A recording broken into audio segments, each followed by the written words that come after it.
By the end of this episode, I hope that you will see rehearsal outfits in a whole new light. Pieces that I mention in this episode will be directly linked in the description in case you are interested in them. Thank you so much to Jeannie for bringing it to my attention that we haven't really dove into rehearsal outfits for pageantry. I'll be honest, rehearsal outfits are often overlooked, but there are things that you need to consider when we're preparing for a pageant in terms of your rehearsal outfits. First and foremost, a rehearsal outfit itself, it's not going to make or break you in a pageant. Also, rehearsal outfits are for rehearsals. These are non-judged parts of a pageant, so they shouldn't sway a judge, but not saying that it has never happened. Rehearsal outfits can actually be used strategically in pageants in a number of different ways, not saying that all those ways are necessarily positive. So the first one I want to talk about is when a contestant will show up very, very well dressed for every single area of competition plus her rehearsals. And some contestants do this in the hopes that it will psychologically affect other contestants. They want you to see them in their best outfits at all times. They never want you to see them without hair and makeup or never looking their best, so that hopefully you're thinking, oh my gosh, she looks so incredible. How could the judges not pick her? Suddenly you're thinking about her and you're no longer thinking about you. You're no longer going to be doing your best because you're so focused on her. Contestants will use their rehearsal outfits and all their looks outside of competition that they know you, the fellow contestant, will see in the hope that that will diminish your own confidence, that you will equate their great rehearsal outfit to their level of preparedness for the competition. That's one of the not so positive ways to use your rehearsal outfit. But the way that I think of using rehearsal outfits is honestly a way that you can actually feel most confident about yourself. If you wear a rehearsal outfit that you look good in, you feel good in, it's gonna help keep your energy going along the competition. It's gonna keep your spirits high, especially if you're competing for more than a week of a competition. I'm telling you, the way that you see yourself when you look in the mirror, it's gonna affect the way that you feel inside. So if you wake up every day for that competition and you put on one of your favorite outfits, even if maybe yesterday's competition didn't go as you planned, it's probably going to help you feel a lot better about the day ahead. Now, if you are competing in a very competitive organization, this is usually going to happen at a national level or at an international level where there is press and media involved. A rehearsal outfit might be a way that you're going to garner more attention from press and media. This can be useful not just for the competition, but also outside of the competition. There is only one winner, but it doesn't mean that you can't grow your social media following during that competition in exponential ways. And being really, really well dressed is a way to communicate to the press, to the media, to all of the bloggers that you are there to win it, that you are prepared. And now, even if you don't get that crown, regardless, you could start building that fan base, and then you can also be attracting sponsors as well. So that's another way you can use these rehearsal outfits. Speaking of sponsors, rehearsals are a great place to wear a sponsored outfit or to wear a sponsored product. Grab a quick photo or video before or after your rehearsal and then share about that sponsor on social media. This is a great way to promote them for an area of competition that is not judged. It's just going to help to get eyes on them and help you to maintain a great relationship with your sponsor. On the flip side, if you don't have sponsors yet and you want to attract them, you can still showcase what you're wearing, talk about all of your products. You can build content around all of those things online so that when you go to pitch potential sponsors, you can say, hey, look at the content that I've already created. This is the type of content I can make for you as well. Another consideration that contestants will make is that, what if I run into a judge while I'm at the host hotel? And this does happen. It's not uncommon for you to be in an elevator with a judge, or you're walking in the same direction, or you're dining in the same restaurant. That happens all the time at competitions.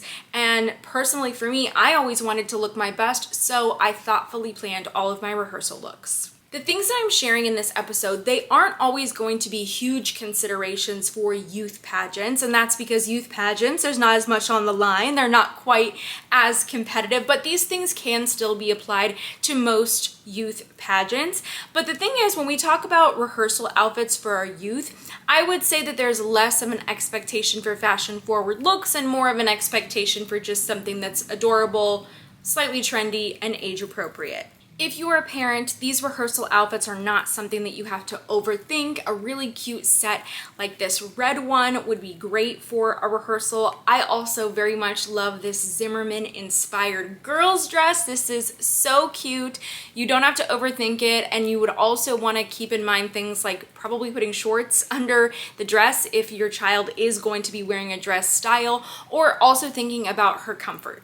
Now, if you're an older contestant, like a teen or a miss or a missus or anybody who dresses themselves, I think there are things to consider when searching for these rehearsal outfits. First, consider not buying a new outfit. There might be something that's in your closet already that can work very well for a rehearsal.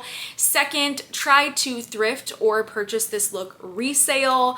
99% of what I wear is thrifted and resale, so I know it's possible to find really, really cute outfits at your local thrift stores. Now let's get into some finer points. Comfort. Comfort is going to be very important because rehearsals can be long, they might be cold, or they might be hot. Sometimes you might even want to plan B or C or some different options for yourself or alternatives. You might not want to just pack one outfit per rehearsal. You might want to have 2 outfits dependent on the weather or dependent on the venue, because sometimes it can be really, really hot in a venue or really, really cold, and you want to be prepared for that so that you can be comfortable. The other thing I want to say is please don't overthink these outfits. It's not that deep. Of course, if you want to put extra thought and care and consideration into these looks because you have that time, great, fantastic, but your time is probably better spent preparing for your competition.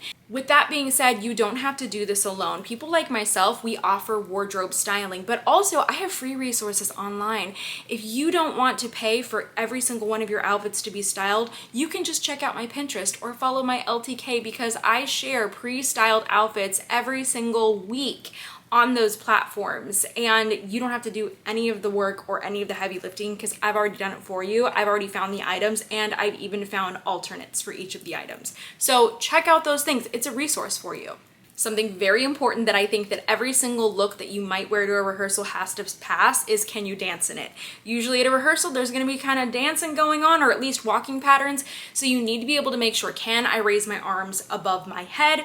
When I do a turn, do my underwear show if I'm wearing a dress? If so, make sure that you put some shorts underneath there.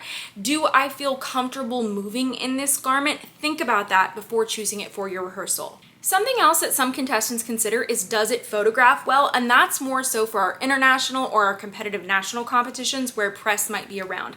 Maybe press isn't in your rehearsal, but they might see you walking to your rehearsal. They might be grabbing photo and video of you, and you might want to even reference or talk about the pieces that you're wearing, or shout out a sponsor, or maybe just tell the meaning behind what you're wearing. Some contestants wear specific wardrobe because they're trying to tell a story about themselves, maybe their culture, their lives.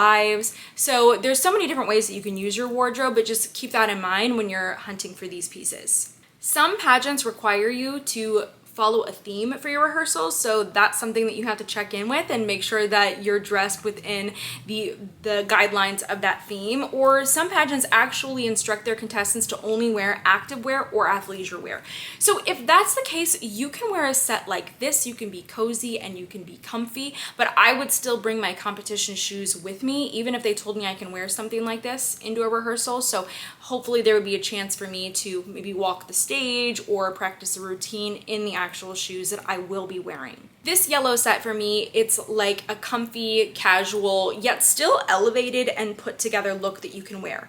This could work with flats, but it can also work with competition heels. It's not gonna look strange. I think it's such a cool girl, just great look that's easy to put together. If you're competing and it's a hotter climate, or it's gonna be the summertime, maybe you want something with a little less coverage. So a set like this, you're gonna look so well put together, but you're also just gonna be casual and comfortable. Personally, I love a dress like this. I feel like it's easy. If I saw something like this, I know I would be able to move really comfortably in it and walk well in it, but I would still look cute. I also really love flowy maxi dresses for rehearsals, especially if you're practicing for something like a runway competition or a fun fashion competition, and maybe you want to be able to kind of see how that skirt is actually going to move when you're on the stage, or see if it's working well for your routine. I think it just can really help your visual if you wear a style like this. Similarly, a piece that maybe has a sash on the side can act as something that also might be on your actual competition wardrobe, and it'll just kind of get you into that headspace and the mindset of like, okay, well, when I'm actually on stage, here's something I'm gonna have to be paying attention to and be dealing with on stage. So a piece like this on your wardrobe could be the reminder of something that you'll actually be wearing. A dress like this to me is more of a cocktail dress, but are dresses like this seen at certain competitions? Yes, I would say you're gonna see stuff like this more at an international level where contestants will show up at a rehearsal with rhinestones and feathers and beads and sequins. It's not off the table, especially if they've given you no instructions for what to wear for rehearsals. I'm a really big fan of a jumpsuit or a play suit or a romper for a rehearsal. I think it's really easy to wear, especially if you don't know where you're going to be sitting. Sometimes you're going to be sitting on the floor and moving around a lot, so I love a jumpsuit. When I was competing in Montana, I wore a jumpsuit and I planned my outfits around pants because I didn't know where I would be seated during rehearsals, and that worked really well for me. This is a really cute example of one, and I like just like the flowiness part of it too. It looks like it would be comfy. Also, something like this is great. It's gonna look polished, it's easy, you don't have to worry too much about what do I style it with. You know, wear it with your competition heels or wear it with a pair of flats, and you can style your hair up and pull back very, very quickly with a look like this with that high neckline, and it could save you a lot of time when you're getting ready. Also, this is another one of those pieces where I love that it has a flowy element to it. This could be something that you might choose to wear if your evening gown is made out of chiffon and you want to get that same effect in rehearsals, because sometimes contestants will film themselves during rehearsals so that they can practice their routines. So something like this could be really useful for that. Either way, I just think it's really, really pretty. I love this piece. They always seem to carry it. I haven't seen anybody wear it yet, but it's something that I would love to add to my own closet. These are my tips for your rehearsal outfits. Let me know if you have any more questions. I know we covered a lot in here. I hope that this is going to help make you feel encouraged that you will be able to find pieces that you love that will make you feel comfortable at your next competition. Thanks for tuning in, and I hope to see you very soon.